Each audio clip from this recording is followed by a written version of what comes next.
Ooit vertelde de poot mij tot de tekstschrijver van het nummer. Het afscheid van de zanger. Een soort ode was voor de Limburgse troubadour Jo Egens.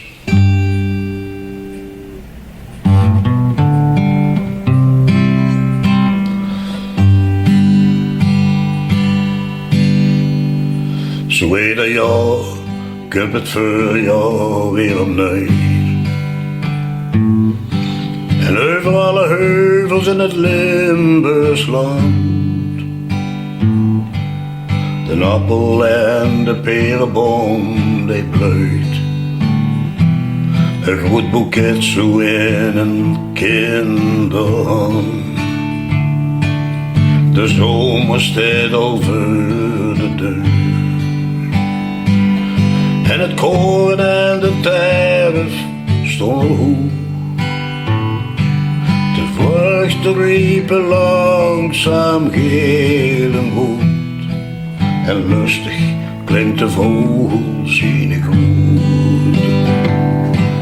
Maar wens dan komt de tijd.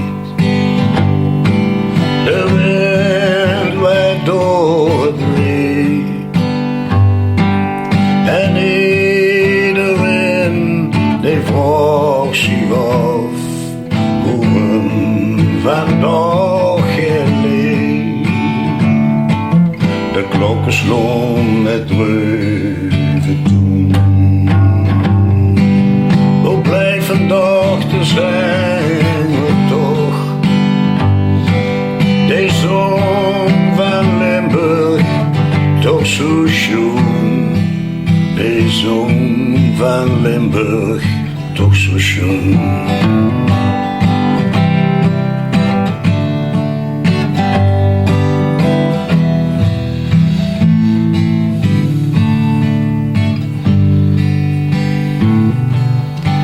De herfst komt en blaast met koude wind.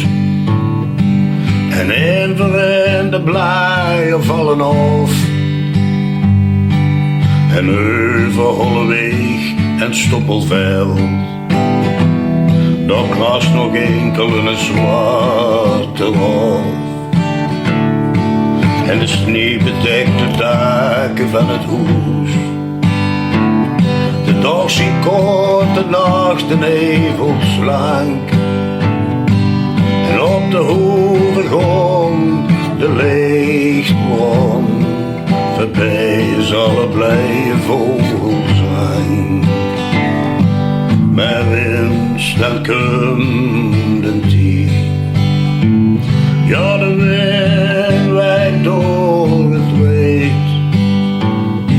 En iedereen die vraagt zich af hoe een vandaag geleefd. De klokken sloegen het reuven toen. Hoe blijft vandaag te zijn toch? De zon van Limburg toch zo schoon. De zon van Limburg toch zo schoon. De zon van Limburg toch zo schoon. De zon van Limburg toch zo schoon.